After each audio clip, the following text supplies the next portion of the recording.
Hello dear students, यहाँ पर मैंने दो प्रॉब्लम्स लिखी हुई हैं। एक तो रिवर्स स्विमर प्रॉब्लम है और एक इरोडोव की प्रॉब्लम 1.13 है। दोनों में सेम कॉन्सेप्ट इन्वॉल्व है, लेकिन यहाँ पर इसको रिवर्स स्विमर प्रॉब्लम बना दिया गया है और यहाँ पर ये ग्राउंड में सेम सिचुएशन क्रिएट कर दी गई है। तो इसलिए मैंने ये दोनों प्रॉब्लम एक साथ ली हैं सो दैट कि आप ये समझ सकें कि बेसिकली रिवर्स स्विमर प्रॉब्लम भी कोई अलग तरह की प्रॉब्लम नहीं है, रिलेटिव मोशन की ही एक प्रॉब्लम है और ग्राउंड पर भी वैसी ही सिचुएशन क्रिएट की जा सकती है। तो इन दोनों को एक साथ रिलेट करते हुए समझेंगे। दोनों सेम सिचुएशंस हैं। तो पहले मैं इरोडोव की 1.13 प्रॉब्लम ले रहा हूँ। ये प्रॉब्लम क्या है देखिए। इस प्रॉब्लम में दिया है point A moves uniformly with velocity v so that the vector v is continuously aimed at point b which in its turn moves rectilinearly and uniformly with velocity u which is less than v। ये बोल रहा है कि एक point A है, ये continuously point B की तरफ मूव कर रहा है कांस्टेंट स्पीड v से, और b जो है वो यूनिफॉर्म स्पीड से, यूनिफॉर्म वेलोसिटी से एक हॉरिजॉन्टल रेक्टिलिनियरली लाइन में मूव कर रहा है।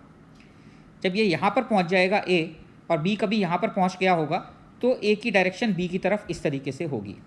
आप ऐसे समझ सकते हैं, इसको हम ऐसे ही बोलते हैं कि यहाँ पर अगर एक कैट है और यहाँ पर मान लो एक डॉग है, तो कैट जो है वो एक स्ट्रेट लाइन में u वेलोसिटी से जा रही है और डॉग उसको फॉलो कर रहा है और कंटिन्यूसली कैट की तरफ भागता जा रहा है। तो ये डॉग कब कैट को पकड़ लेगा, इस तरह की सिचुएशन समझ लो आप। ये कैट इससे दूर भाग रही है और डॉग इसको कंटिन्यूसली फॉलो कर रहा है और हर टाइम पर इसकी जो डायरेक्शन है भागने की वो कैट की तरफ है। दूसरी सिचुएशन ये है बच्चों कि रिवर्स स्विमर प्रॉब्लम है, जिसमें suppose you are anchored near the shore of a channel in which there is a steady current and you are going to run your motorboat at constant throttle to a dock directly across the channel on the opposite shore. The way in which one might steer the boat to the dock is to keep the nose of the boat pointed directly at the dock. Velocity of boat with respect to river is v and velocity of river is u.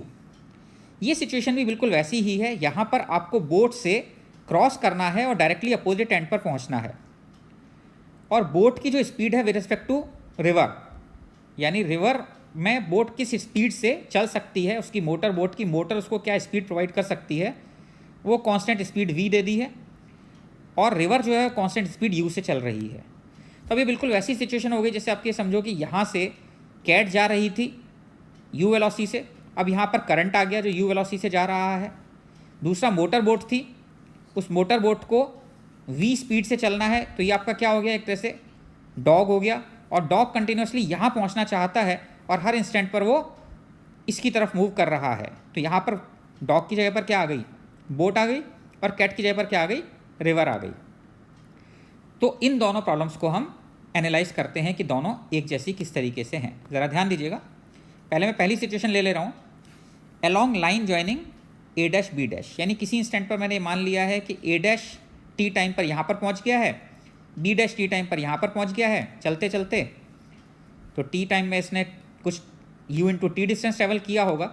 अब ये इधर जा रहा है B you velocity से और ए इसको follow कर रहा है वी स्पीड से। अब इसमें दो सिचुएशंस हैं बच्चों। एक तो ये है कि इनके बीच का डिस्टेंस अगर मैं इस टाइम पर एल डैश मान लूँ तो एल डैश किस रेट पर चेंज हो रहा है, that is called velocity of approach. किस वेलोसिटी से ए बी की तरफ अप्रोच कर रहा है। तो वेलोसिटी ऑफ अप्रोच लेने के लिए हम दोनों के velocity components along the line joining ले लें। ये अगर इधर वी वेलोसिटी से जा रहा है और ये यू कॉस थीटा से इससे दूर जा रहा है, तो v minus u cos theta से ये इसको फॉलो कर रहा है। तो v minus u cos theta आपका क्या हो जाता है, वेलोसिटी ऑफ अप्रोच हो जाता है। और बिकॉज डिस्टेंस टाइम के साथ डिक्रीज हो रहा है, इसलिए हम इसमें नेगेटिव साइन के साथ इसको लिख देते हैं। तो यहाँ पर D l dash by d T, इनको मिलाने वाली लाइन किस रेट पर डिस्टेंस चेंज हो रहा है, इसको हम वेलोसिटी ऑफ अप्रोच बोलते हैं। This is velocity of approach, and velocity of approach at time t dash, this can be written as d l dash by d t equal to v minus u cos theta. V velocity इधर हो गई और you cos theta से इससे दूर जा रहा है, तो v minus u cos theta, और नेगेटिव साइन क्यों आ रहा है, because this distance is decreasing with time. यहाँ पर अगर हम देखें तो टी वाला टर्म्स एक साइड ले आते हैं, डी एल डैश इधर ले आते हैं, तो आपका जो ये इक्वेशन बन जाता है, ये इक्वेशन डिफरेंशियल फॉर्म में बन जाता है। टी इक्वल टू 0 पर डिस्टेंस एल था और टाइम टी पर ये डिस्टेंस अगर हम मान लें कि 0 हो जाता है, ये से मीट कर जाता है टी टाइम पर, तो v minus u cos theta dot d T from 0 to t should be d l dash from l to 0। इससे आपके पास ये रिलेशन आ जाता है। देखिए इसमें सिचुएशन में डिफ़िकल्टी क्या है, डिफ़िकल्टी ये है कि थीटा जो है वो वेरी कर रहा है विद टाइम, और आप टाइम का जो है वो टाइम के रेस्पेक्ट में डिफरेंशिएट कर रहे हैं। जब तक आपको थीटा का फंक्शन टाइम के साथ नहीं पता लगेगा कि कैसे आएगा, तब तक आप इस प्रॉब्लम को सॉल्व नहीं कर पाएंगे। और अगर इस प्रॉब्लम में आप theta as a function of time निकालने लग गए तो प्रॉब्लम बहुत डिफिकल्ट हो जाएगा। तो हम इस केस में इंपॉर्टेंट चीज़ ये है कि theta as a function of time कैसे वेरी कर रहा है ये नहीं कैलकुलेट करते हैं, बल्कि 0 से t तक cos theta dot d t की वैल्यू कितनी आएगी डायरेक्ट उसको दो इक्वेशन से कैलकुलेट करते हैं। तो इस वाली इक्वेशन में प्रॉब्लम क्या है बच्चों, इस वाली इक्वेशन में प्रॉब्लम बेसिकली इस इंटीग्रेशन को सॉल्व करना है कि theta as a function of time कैसे लाएं। तो हम क्या सोचेंगे, हम कोई ऐसा फंक्शन बनाने की कोशिश करेंगे जिसमें कि ये cos theta dot d T एक बार और आ जाए और हमें डायरेक्ट इस इंटीग्रेशन की वैल्यू पता लग जाए, तब इस प्रॉब्लम को सिंप्लीफाई किया जा सकता है, वरना ये डिफिकल्ट हो जाएगी।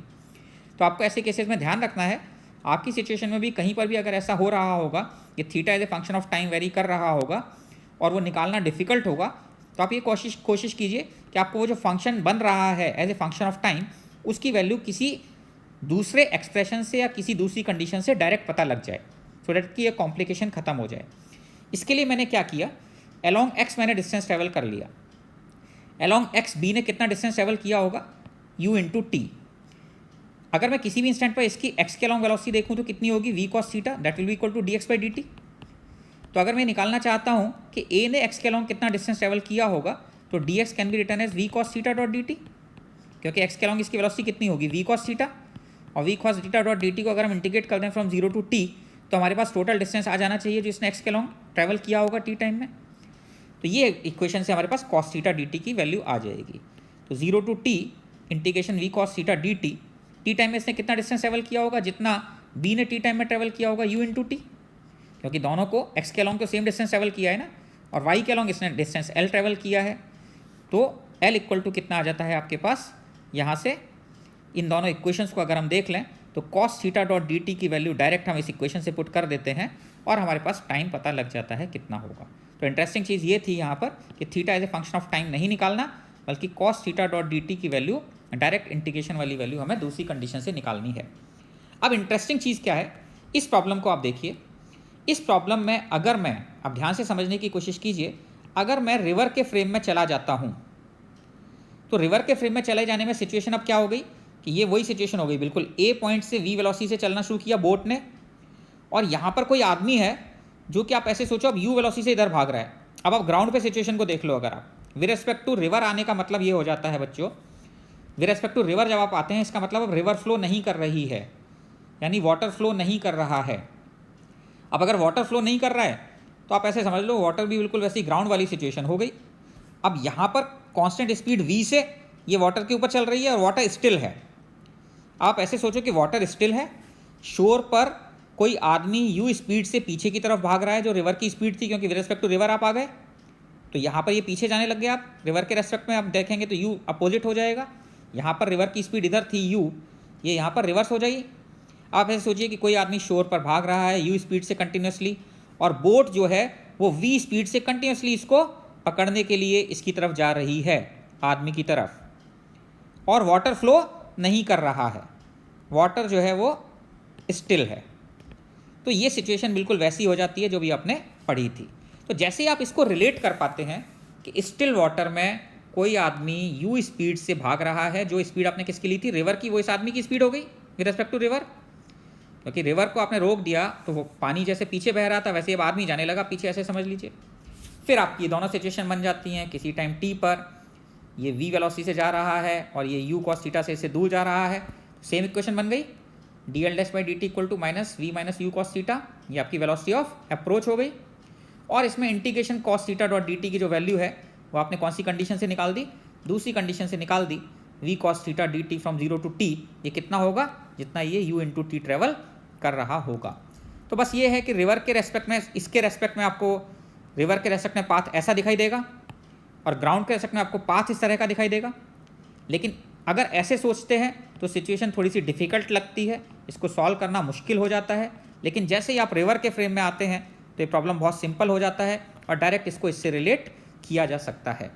तो ये चीज़ें आपको खुद क्रिएट करनी है, खुद जनरेट करनी है, खुद सोचना है कि अगर हम एक ऐसी प्रॉब्लम ले चुके हैं, एक बार मैंने आपको बता दिया कि इस तरह से आपको रिलेट कर सकते हैं, तो कभी अब आगे अगर ऐसी सिचुएशन आती है जहाँ पर कि थीटा टाइम के साथ वेरी कर रहा हो तो आपको ये प्रॉब्लम ध्यान में आनी चाहिए। आपको ध्यान में आना चाहिए कि किस तरीके से मैंने आपको समझाया था, और आई होप कि आप उस प्रॉब्लम को सॉल्व कर पाएंगे if you understand this concept.